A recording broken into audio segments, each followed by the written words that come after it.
Fala pessoal do Vamos, formato novo para vocês aqui, vídeo revisão. Nesse formato a gente vai revisar tudo que a gente viu em aula, em uma série de vídeos, entrando um pouquinho mais a fundo ainda e trazendo novos pontos para vocês. Talvez essas videoaulas também possam ajudar quem não está fazendo parte do nosso cursinho, e se você quiser conhecer o projeto do Vamos, que é um curso popular totalmente gratuito na cidade de Esteio, no Rio Grande do Sul, você pode acessar nossas redes sociais e inclusive ver como contribuir com esse projeto. Mas vamos então para a nossa primeira aula dessa série, que vai ser sobre eletricidade, física elétrica. A gente ainda aqui não vai entrar em eletromagnetismo, a gente vai ficar só na parte elétrica, mas no futuro a gente vai entrar nesse tema sim. Então, a primeira coisa que a gente precisa entender, para entender realmente como funciona a eletricidade é do que é formada a matéria, as coisas físicas que existem no universo. Tudo que existe é formado por átomos. Átomos são pequenas unidades de matéria que por muito tempo se achou que fosse a menor possível, mas depois se descobriu que não, que existem divisões desses átomos. Algumas divisões é o que a gente vai falar agora. São três principais partículas que formam um átomo: o nêutron, o próton e o elétron. Os corpos físicos, eles têm as suas características, o seu tamanho, a sua massa. Uma dessas características é o que a gente chama de carga elétrica. A carga elétrica, no Sistema Internacional de Unidades, se mede em Coulomb. Coulomb, que foi um cientista, um físico, que estudou muito esse tema. Então se homenageia ele e se chama de Coulomb a unidade de medida. Um elétron tem 1,6 vezes 10 na menos 19 Coulomb. Negativos é uma carga negativa, com sinal de menos. Um próton tem 1,6 vezes 10 na menos 19 Coulomb positivos. Então reparem que um elétron e um próton têm a mesma carga em módulo, o mesmo número, mas com sinais opostos. O elétron tem carga negativa e o próton tem carga positiva. O nêutron não tem carga elétrica. A carga elétrica do nêutron é 0 Coulomb. Toda carga elétrica gera uma coisa chamada campo elétrico. Primeira coisa, o que é um campo? A gente está falando aqui de um campo vetorial. É um campo de forças. É um campo no qual, se algum objeto for colocado, vai sofrer uma influência daquela coisa. Um exemplo análogo é o campo gravitacional da Terra. Se algum objeto com massa estiver no campo gravitacional da Terra, ele vai sofrer uma força gravitacional de atração em relação à Terra. A mesma coisa é um campo elétrico.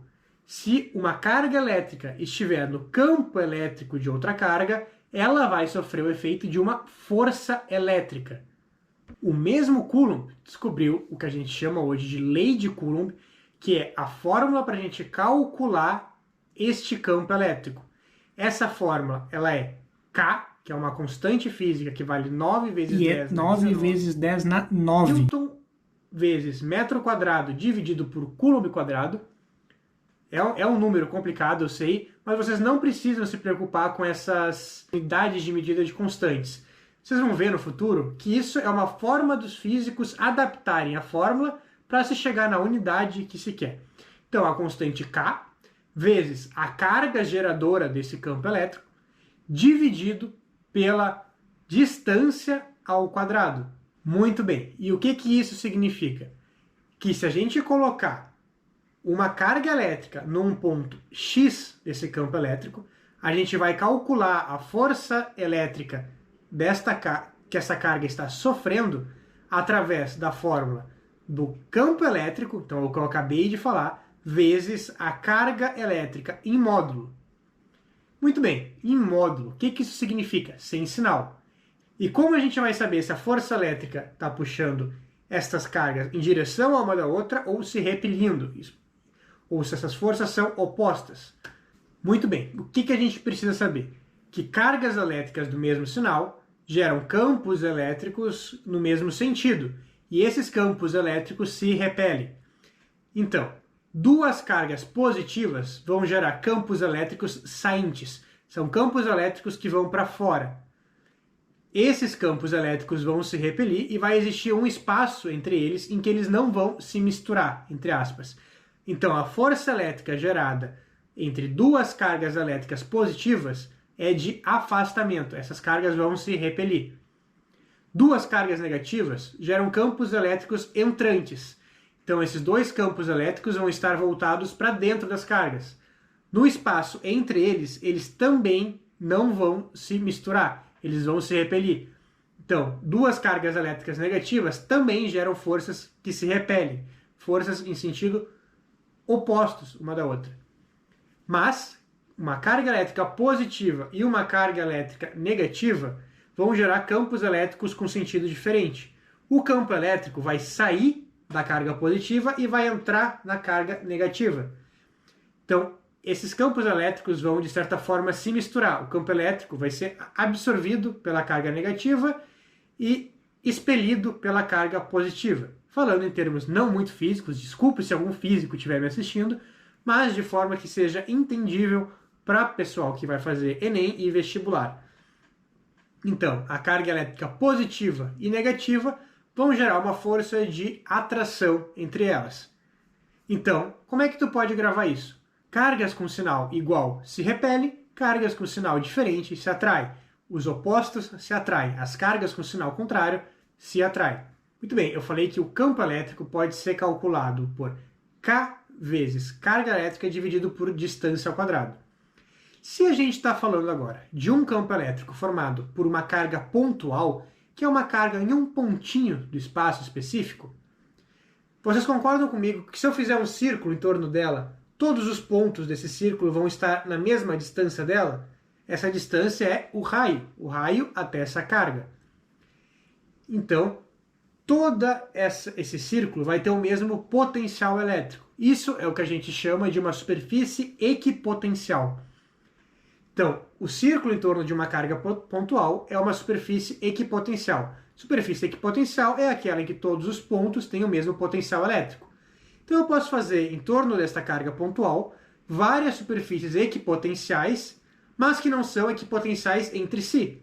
Então, para eu ir de uma superfície equipotencial para outra, eu preciso de ou colocar energia nessa partícula, nesta carga, ou retirar a energia dessa carga. Isso é um conceito físico muito importante que vai se associar com o conceito de trabalho que a gente vai ver mais para frente. Agora, se eu pego essa minha carga e eu ando com ela dentro da superfície equipotencial, eu não preciso colocar nem retirar a energia dela. O campo elétrico não está realizando o trabalho naquela partícula, naquela carga elétrica. Falando agora de potencial elétrico em esferas, um assunto muito queridinho pelos vestibulares, principalmente o da URGS. Primeira coisa, o que é uma esfera? Pensem numa esfera como um círculo 3D. Ela é uma bola, mas ela não é maciça, ela é só a casca. Isso é uma esfera, senão a gente chama de bola, se ela for maciça. Pensem então numa esfera eletricamente carregada. A física nos mostra que toda a carga da esfera vai se deslocar para essa casca, mesmo se ela for maciça, na verdade. Toda a carga vai estar nessa esfera, nessa casca esférica. Se nós medirmos o potencial elétrico de qualquer ponto dentro da esfera, esse potencial vai ser constante. E é o mesmo potencial que a gente vai ter na casca da esfera. Então, o potencial em qualquer ponto dentro da esfera é o mesmo da casca. Quando a gente sai da casca da esfera, a gente começa a tratar toda essa carga como uma carga pontual. Então a gente pode considerar que toda a carga distribuída na casca da esfera está no centro dela. E a partir daí, a gente tem que a nossa carga, a nossa força elétrica, o nosso campo elétrico, é calculado usando a distância do ponto que a gente quer medir até o centro da esfera. Outra coisa importante é que esse potencial constante na casca da esfera, ele pode ser calculado através da constante K vezes a carga elétrica da esfera dividido pelo raio da esfera. Aqui não é o raio ao quadrado, cuidado, é só o raio da esfera. Isso vai ser importante quando a gente estiver calculando a carga final da eletrificação por contato. Mas a gente vai falar disso numa próxima aula. Então, por hoje, o básico do básico da eletricidade que a gente precisa saber para continuar a partir daqui é isso. Lembrem de estudar, de fazer os exercícios e de revisar o material em aula com o apoio dessa videoaula. Espero que seja útil. Se você não é do Vamos e está assistindo isso, venha conhecer o nosso projeto através dessas redes. Por favor, contribua. Nosso projeto vive só através de doações. E, por favor, deixe aqui um comentário, um like ou alguma coisa do tipo para ajudar a gente. Então, muito obrigado e até a próxima aula.